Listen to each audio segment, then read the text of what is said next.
What's going on, everybody? Riding on 3 Tennessee here. Making sure that I can read the text messages as y'all come across. Yes, I can. Sweet. We are installing today the figurati transmission dipstick, which is what this one is. Magnetic dipstick. As well as the old dipstick for the softails.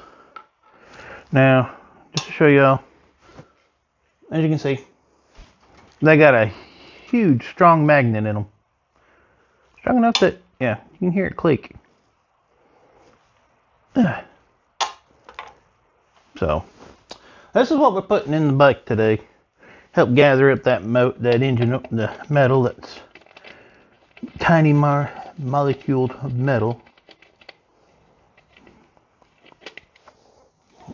That can be found in the engine oil. Help save your motor. There's been a professional race team. Now for the oil, it's real simple. Untwist, pops right out. New one goes in for the oil. The fun one is the transmission. Because if you don't have a softail, you may not be aware of this. But you gotta take this pack thingy right here out to get up low enough. Remove that plastic clip to get right here to get to the transmission. To the transmission dipstick, which is a pain in the butt from what I've been told. So we're gonna see if this works. Hopefully it does. And seems like I might be needing a different size. Okay, that one's the right size, but I wonder why that one down there is bigger. Doesn't make no sense to me. And of course, I always hate this stuff sometimes, but we gotta do this anyways.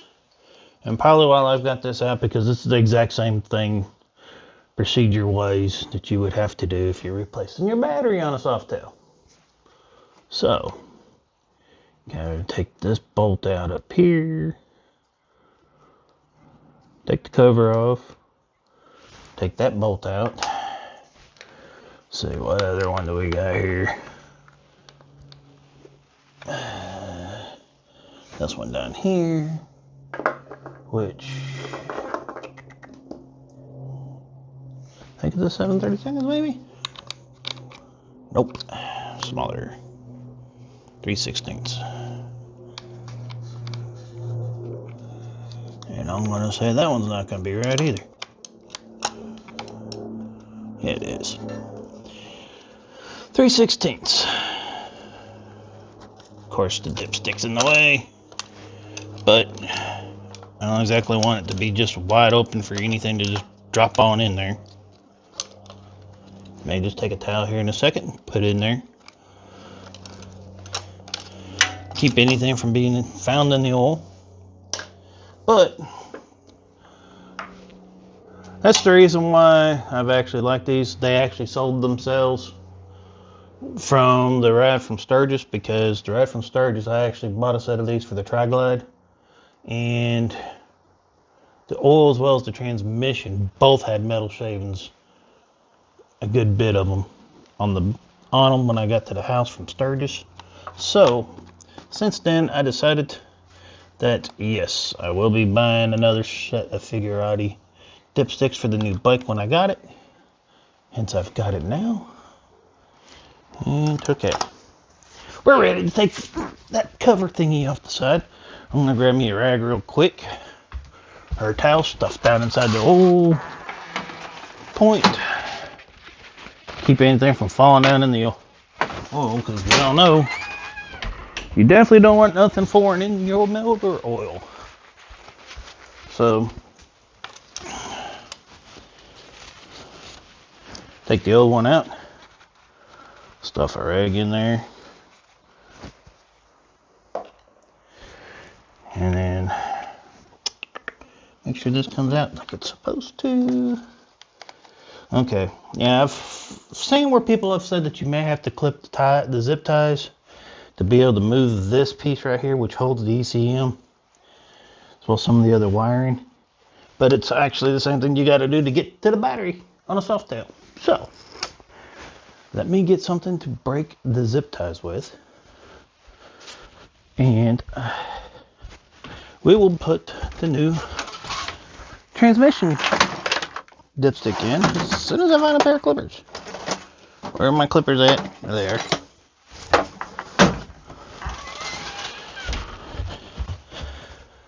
But these weren't a bad sale. I actually met Ansel Adam yesterday to pick it up, because I had actually, me and him had talked about it the day I actually bought Stitch here. I had contacted Ansel Adam about getting the figurati dipsticks, and he was like, yes, I've got them, I can order them. So if you've got a softail and you want to get the figurati dipstick, which is right here for the oil, this is for the transmission. These are new for the softails, and that's what the transmission dipstick looks like from Figurati. And as you can tell, it's just as magnetic as the old one. So not to sit there and hold on to that. I mean, easily holds a bolt. Socket even. So, I mean, these are well worth the money. They're not expensive, too bad expensive. They're not going to break the bank per se. And honestly, for the peace of mind of knowing that they're stronger than what you'll normally get. Now I gotta figure out how to get this clip out of here so I can actually, I think I see how. Because this wire right here, there we go, is keeping me from being able to pull this out of the way. Now what I'm getting to is the transmission plug, which sits right here. So we have to remove this with an Allen key, which, I might be in trouble. I might have to go find me a bigger one. Could have sworn I had the right size on this, but I guess I don't. Hopefully I've got the right size. Oh, sorry folks for the delay. I know I should have had all my tools sitting in front of me, but don't necessarily always have everything in front of me. I just hope I've got the right tools for the job. Pretty sure I do. Because I hope the one that I need, and I'll grab all I have with me, and it's not on the trike because the trike's actually still in the shop getting the heads worked right now. And once the dealership gets the heads back, I should be doing good. And too small. Need bigger. Too big. That's a good sign. There we go. So for the soft tails of 25s, you need a 3/8 inch hex head to remove. Hey guns, how's it going? Just doing a quick little thing before heading out today. Hey Fanny, how's it going? You just take the transmission dipstick. Because honestly, it wasn't until Ansel Adam showed me where the transmission dipstick was and how to remove it to check the transmission fluid. And I was just like, oh, that's cool. So there's your factory transmission dipstick on a softail. And you take the old one out, did the figurati, as y'all can see. Now the thing about the figuratis, especially the dipsticks, that I had learned is they've got a little bit of a thing to them where you've got to make sure you don't force it on, but you also got to make sure that the threads are actually sitting right. You can just take and screw it on as such. And you don't need a 3/8 inch hex head anymore to check your transmission fluid. You can just turn around, unscrew it, and voila. That's a good sign. Don't see no black, don't see no metal on it. But I am going to take it out for a ride today. I am taking Stitch out today. And when I get back, I might do a video tomorrow. And we'll see if there's anything going on with Stitch. Oh, come on. That's the only problem about the transmission dipstick, is it's a little finicky. It's a little bit of a pain in the butt. But once you just don't really, kind of like cross thread. Yeah, I highly recommend the dipsticks. I actually get both the transmission as well as the oil. This one right here is the oil one for the softails. These actually just came out. And Adam sat there and told me I'm actually the first one to actually buy the first set from him yesterday. But now I gotta see how I can get this battery out of here, because actually I do gotta do something with the battery. Maybe. I'm not even sure how to get this battery out of here. Monoshock sits right on top of it. But I do eventually gotta get the wires for the wireless charger that sits up on the handlebars and get it ran and plugged in down here to the battery. Hello. Okay. You nasty. Put a gummy bear in her nose. Granddaughter's crazy. She comes by it honestly. Truth be told, she's no different than her mama and her grandfather. And then once you're done, because that was one of the things I was kind of sort of, me and Adam was wondering about, was would the new dipstick actually fit here, because it's a little bit tight, but you can actually see that it fits. So, but I was just doing a short little live showing how you install the transmission dipstick and how easy / hard it is. Of course, granddaughter's wanting to be in the camera.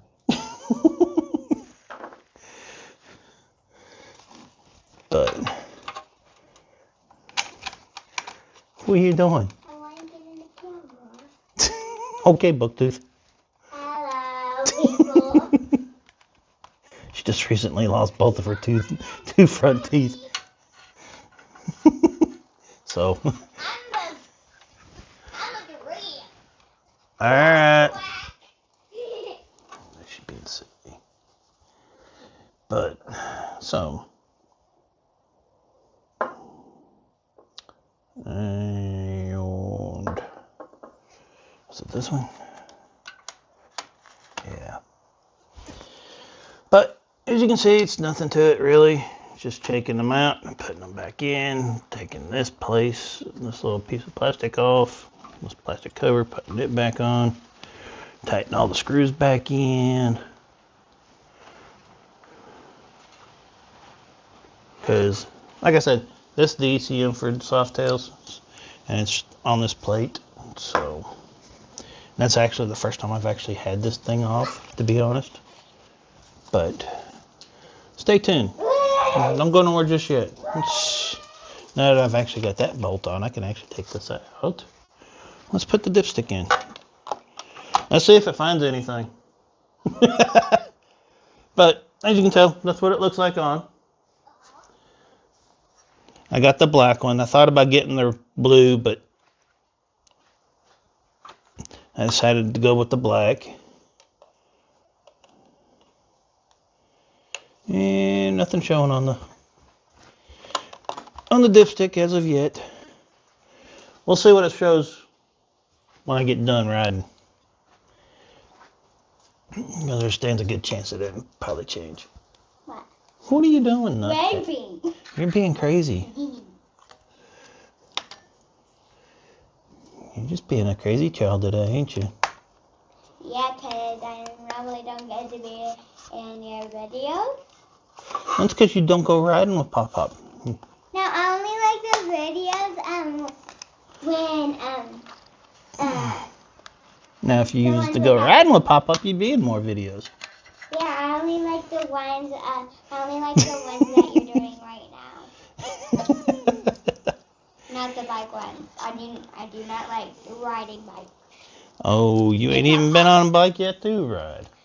Yes, I do. Okay. My bike is right here. Okay.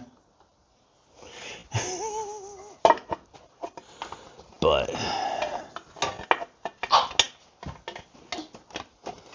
then you just put the plate back on and voila, you're done. I mean, oops, hang on a minute. I missed a screw. What's that saying? If you work on a bike and you end up with an extra screw, you might want to go back and look because you may have forgotten something. Because do you need this? Nope. Sure don't. What is this? It's an ice scraper.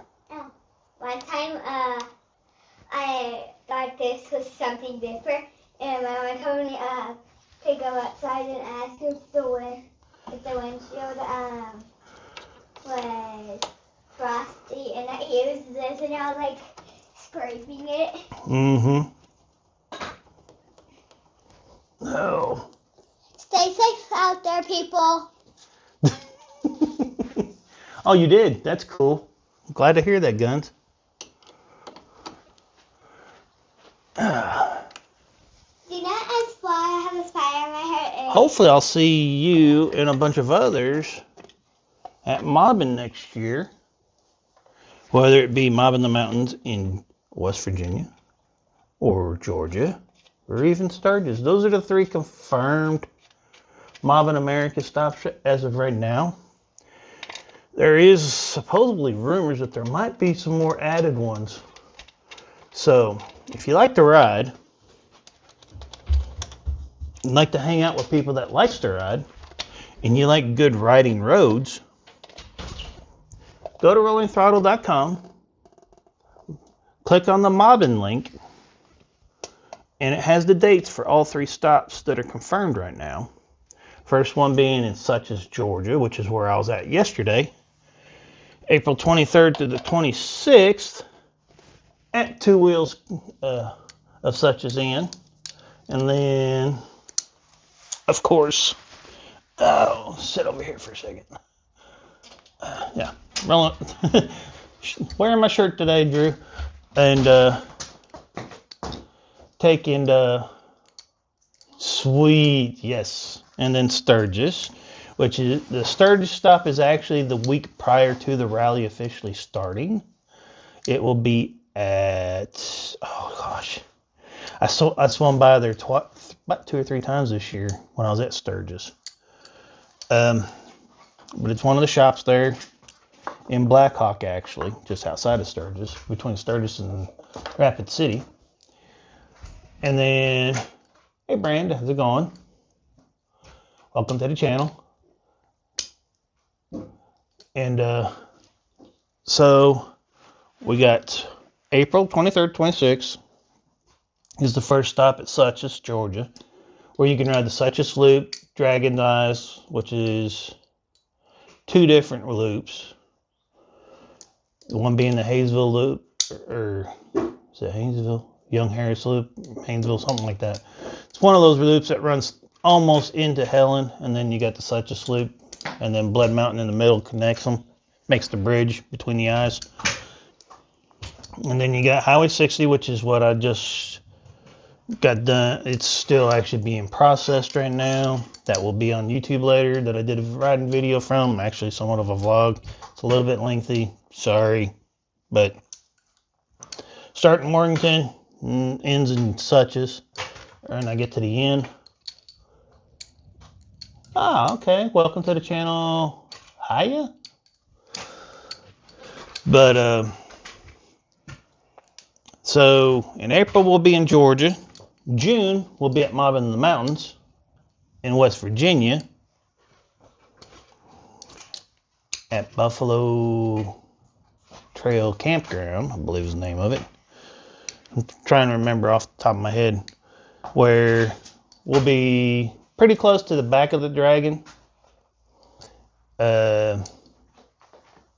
There's a couple other well-known rides for West Virginia that's in that area as well that we'll be able to be out riding. So meet us there. That's June 26th or the 28th, if I'm not mistaken. Right, guns?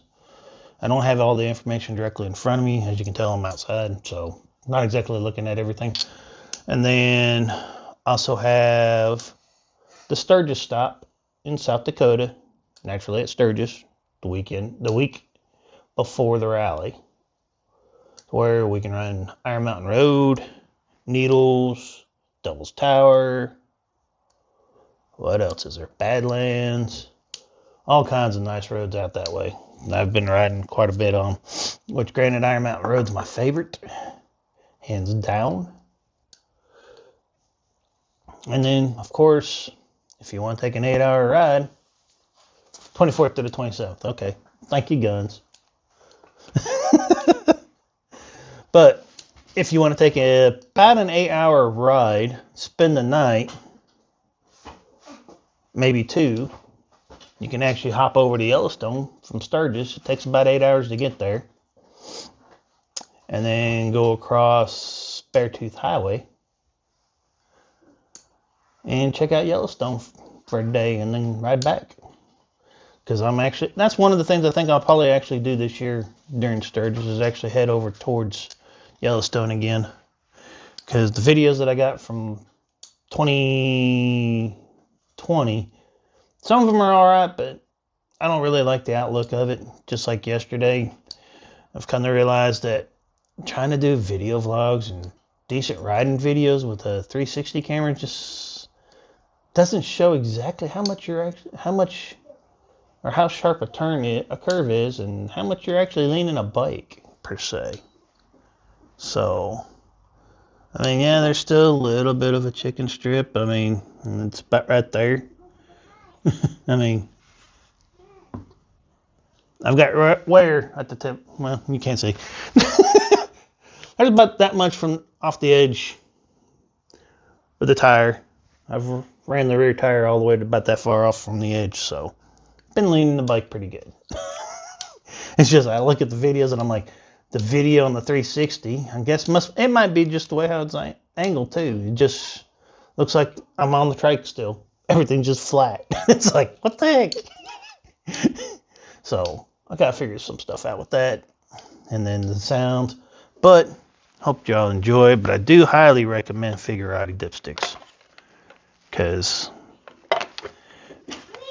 they look nice. Not only do they look nice, but they actually serve a good purpose. One of the, as I was saying at the beginning of the video, that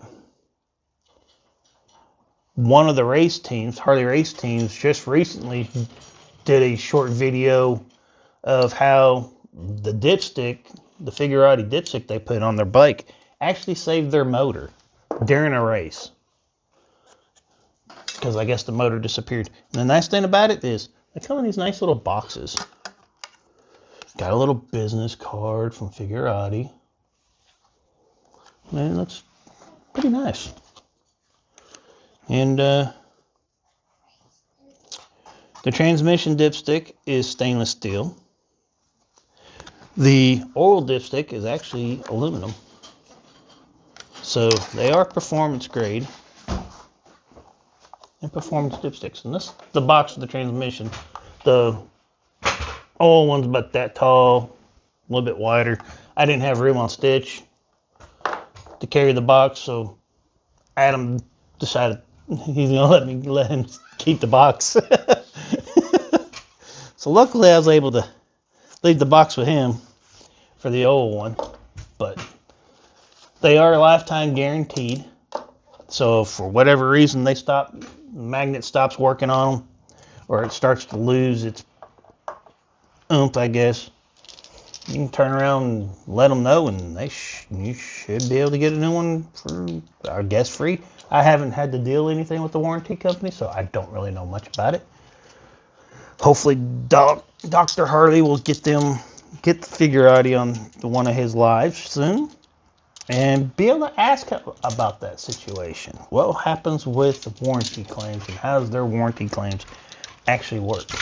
Because I know one thing I am looking forward to from Figurati that they haven't gotten out yet is the reusable magnetic oil filters for the motor, where you just take the oil filter off, turn around, and clean it out and put it back on. So technically, I would actually, if you're going to be using those magnetic oil filters that are cleanable, reusable, I would suggest buying two, so that way one can actually dry. The element inside can actually has time to dry, or at least buy the element, two different elements, so one can dry while you're using the other one, so you're not having any downtime. I mean, air filters, kind of sort of the same thing in a way, depending on what kind of air filter it is. K&Ns usually take a couple of hours, so if you clean it and you're not really planning on riding, no problem. But if you're cleaning it and wanting to get back out and ride, you might want to get a second one, because they don't dry within a few hours. It takes more than a couple hours for them to dry, so just keep that in mind. When you use reusable filters, you want the element part at least to have two of them, so that way, unless of course you're just going to be one of those, I'm going to change the oil, and well, I'll put it back on, but then again though, you got the opening for the oil, where the oil filter goes to the motor, open while you're waiting on that filament to dry. So always a good thing to have, at least especially when it comes to the oil, to have a second filament, so that way you can just take the dry one out, turn around, put it in, put the oil filter back on, no problems whatsoever. You can get right back up and running. But anyways, appreciate everybody swinging in. Sorry about it being so short, but as you can see behind me, the weather outside is nice. It's about 70 degrees today, sunny, and yeah, I'm fixing to get Stitch out and go out for a ride. So I'll see y'all later. Stay tuned. May do a video today, may not, don't know yet. So I'll talk to y'all later. Yeah, granddaughter. she's a blast. She's a blast sometimes. So I'll catch y'all later. Stay safe, have fun, and keep on riding. See y'all next one.